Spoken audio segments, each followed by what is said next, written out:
And this is Ken Kreitzer for CBSI Talking Business. We're in Beacon, New York. Had a chance to talk to a friend of ours from the Direct Marketing Club of New York, an expert in social media, and that is Patti Devine. Patti, good to visit with you today. Great to have you, Ken. Thank you. We had a chance to chat at the New York Direct Marketing Club at an event in January, and told me a little bit about your career. Tell our audience a little bit about some of the paths in your career that has led you to now focus on social media management. Sure. I've been a direct marketer since the early 90s.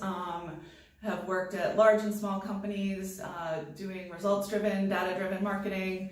About 16 years ago now, I started my own consulting business, mainly focused in the publishing industry with magazines and media.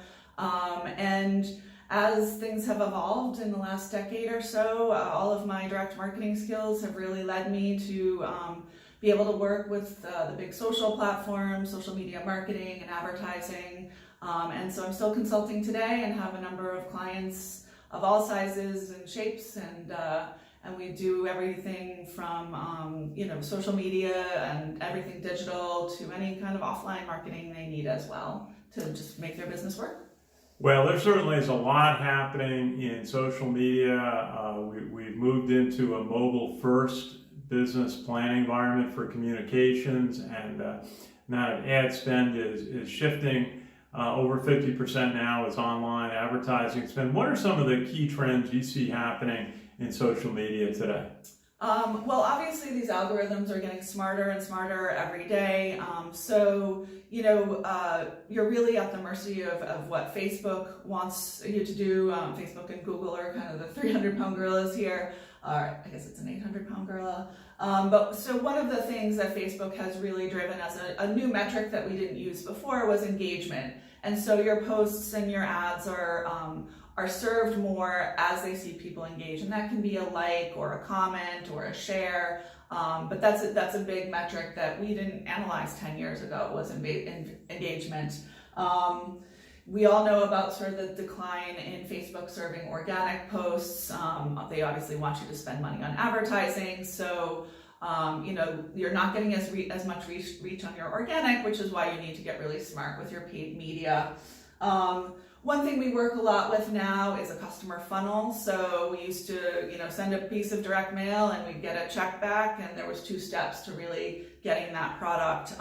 Now you have to really get that customer into a funnel, capture their attention, their interest, get them to desire to do business with you, and then take action and actually purchase something, make a donation, make a purchase, whatever it is that you're looking to do with the campaigns you're running. So this concept of customer funnels, it's something we've learned in marketing all over the years, but now we see it in digital because we do start with just getting them engaged and then sort of move them toward a purchase ultimately that would drive revenue for your campaign. And just another thing that's come, Snapchat started with stories. Now, of course, Facebook and Instagram have mimicked that. These sort of video stories about whatever, those are kind of a new tool that we're using in 2019 to get engagement and to get that customer into the funnel and ultimately make a purchase from us. Well, absolutely. Well, at CBSI, we work in financial services marketing, work with large institutions, some thousands of smaller savings and loans and credit unions across the country. How do you get a financial service client more comfortable with different social media practices, techniques, presentations that years ago they might have been uncomfortable about? Yeah, sure. So again, back in the day, you had some expert in direct mail or advertising really handling things, and now these tools have been turned over to the marketer. If a larger company, you either have someone on staff or an agency, but in a smaller, savings and loan type environment, there is a marketing person on staff, and they've been given the same tools as the big agencies. So we really recommend, if you're going to take it in-house, making sure that person is very educated on how the platform works, how the ad buying works, how the algorithm works. I mean, we can never totally know, but so that you understand how to most effectively buy your advertising and use your media spend wisely so that you get a return on your investment. And it's typical marketing stuff, making sure you know what your goals are, making sure you know who your audience is, and making sure it's good creative for whatever platform that you're working on. What we see on social and digital is it's a lot more about the image and a lot less about the words. And so we really advise our clients to focus more on that imagery. And Facebook has parameters for the number of words. Everybody wants to write a big story. You want to tell a story, then make a video about it. You want someone to sort of click on a post or engage with a post. The first thing they're going to see is that pretty picture or that cool video. And the text is secondary. Well, you bring up video, which I've done a lot of, and we use in here on our CBSI Talking Business video series to talk with our partners and friends in the business. How do you do video well? I mean, we're doing it off a smartphone today. You can have a professional setup too. But what are some of the keys in doing a good video for a business, maybe a bank? Sure. Well, I think that people, are looking for a solution to a problem. So in a case of a bank, maybe they have, a debt consolidation loan available or something like that. Showing someone, just a video of a happy family that's done business with this bank and is able to, spend the weekends with their kids. It's much more about the story and really kind of showing someone what it would look like if they chose to use this product. Very good. And one of the things we like to do is on Twitter, we'll take 40 seconds of a video and put it up on Twitter and then put a hyperlink to the full video on YouTube. And so we get a key message out from our guest, and that could be from the CEO of a bank.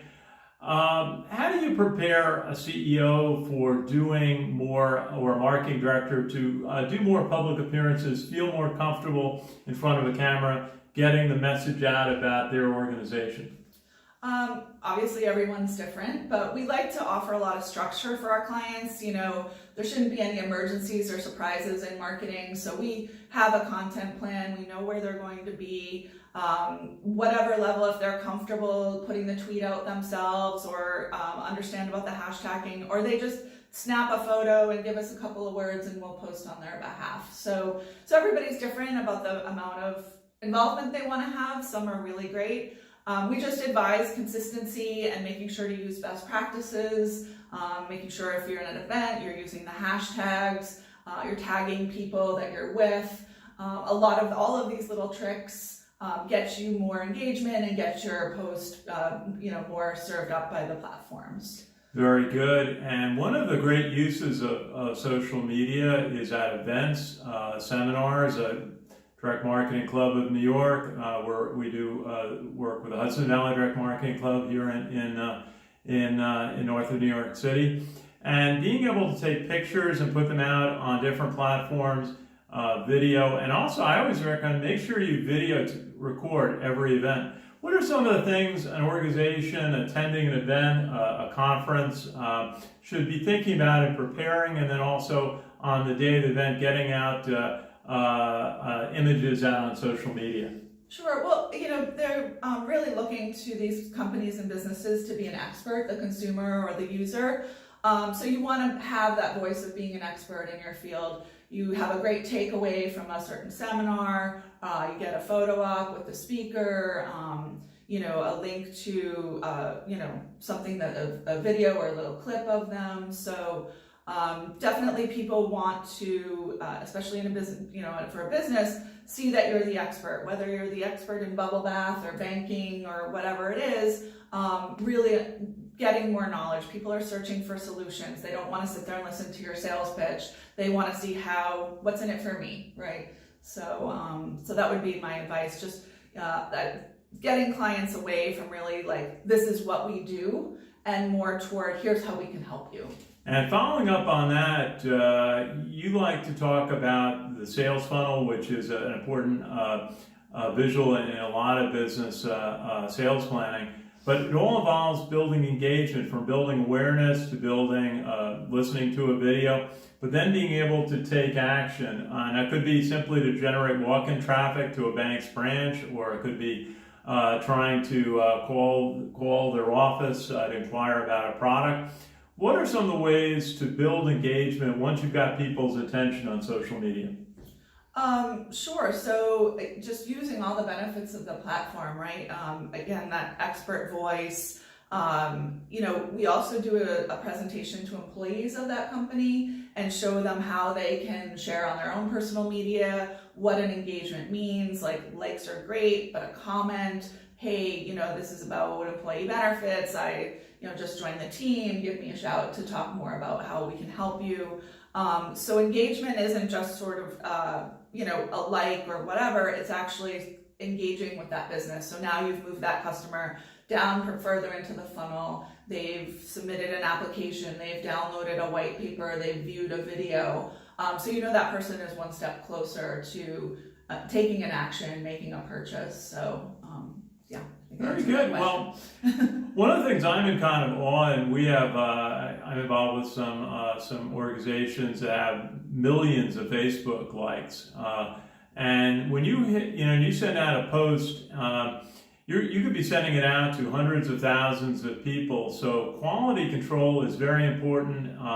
And you've got a process for that for large companies to follow, to manage their social media campaigns so they maximize opportunities, but they also manage quality control. Sure. So, again, I'm a direct marketer. I make lots of grids and, whether the campaign, it doesn't actually matter the platform. It's planning the campaign and making sure that you have all the right things in place. So we try to plan about 3 months in advance, leaving room for maybe something happens in the news or whatever, have special days like it's, Fun Friday, Fun Fact Friday, or, whatever would relate to your business. So again, that customer likes consistency. This is why people go to McDonald's. They know what they're going to get.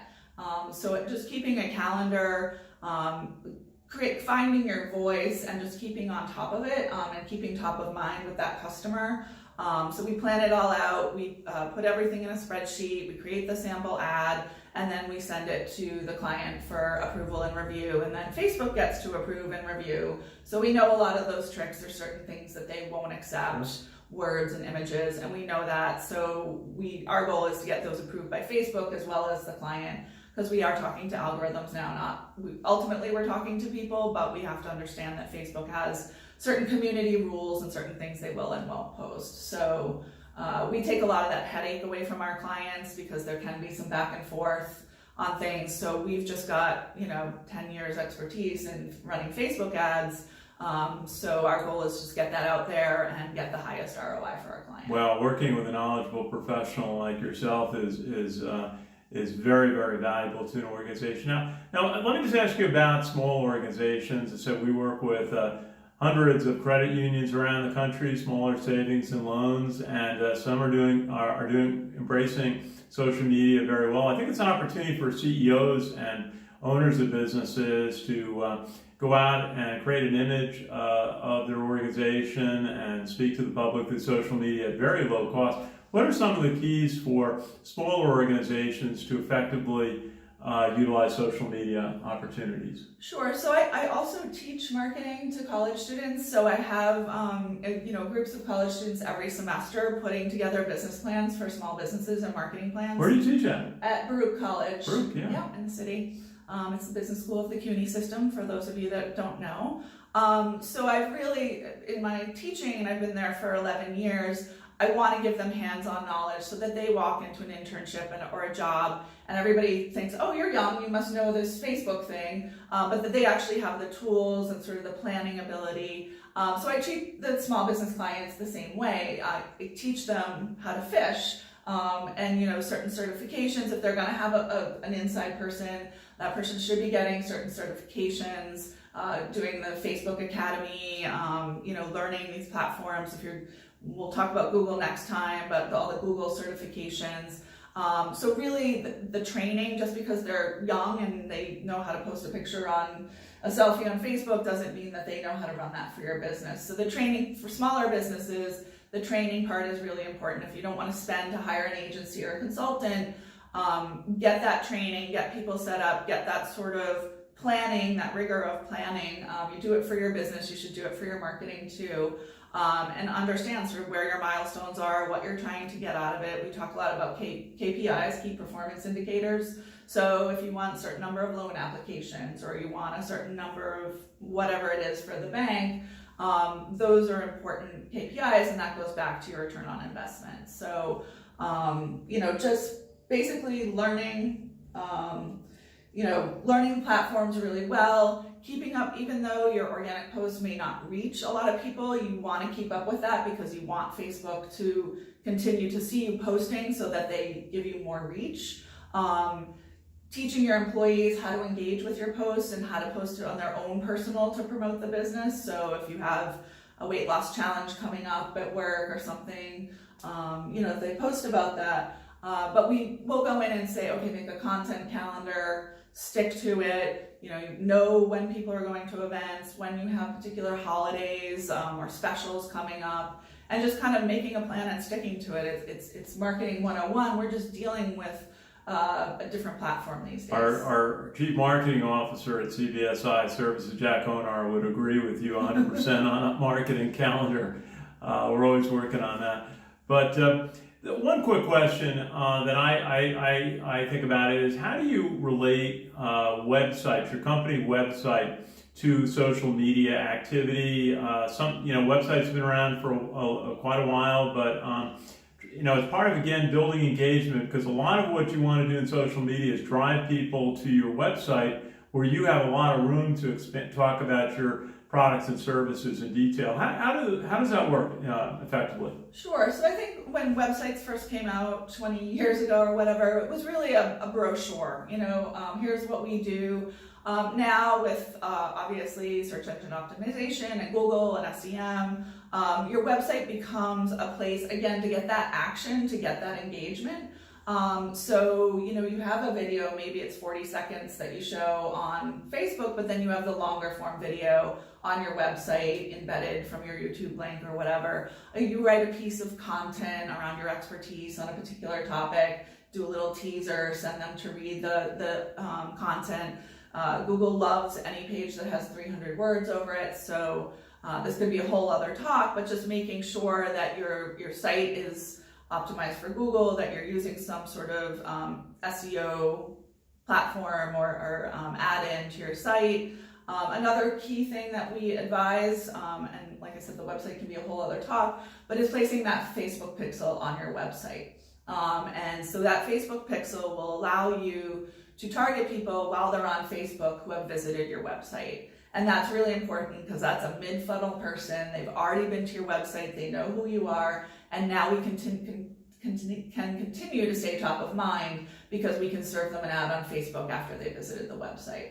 Well, there's a lot to this, and you're an expert, and we appreciate having a chance to chat and hear a little bit of your perspective. Tell us a little bit about your company, PattiDevine.com, some of the services that you provide to your clients. Sure. Well, I've talked a bit about it. Everything from actually planning and executing the campaigns to the teaching and training piece, which I think is really important as we learn more every day about these new platforms. I believe that's really important. So we can do everything from come in to just write the plan and hand it over to you to implement, or come in and do a phased approach where we do the plan and then we execute the plan. So we do have kind of phased approach to different clients. We obviously go in and learn exactly what their goals are and their challenges. I do direct marketer at heart, what is the ROI, what is the key performance indicator that this would be a success. And I do kind of advise anyone hiring other agencies, don't put it on autopilot. Ask the hard questions. How much money is this making me? What are you doing to optimize my campaigns? how can we, go to more events or write more content or do more videos in order to grow our business, because it is an investment and you just don't want to do stuff. You want to know that this is something that's ultimately going to bring you more business. Well, Patti Devine, we appreciate visiting with you today. Tell us again how someone can reach you to talk with you about services that you can provide for their organizations. Sure. My name is Patti Devine, Pattidevine. There's numerous ways to misspell that. So you type that into Google and you'll find my website, pattidevine.com. I have a Facebook page, Patti Devine Inc. On Twitter, I am Professor Devine. And I do tweet quite a bit, just following the trends in digital and direct marketing and publishing, which was my first passion.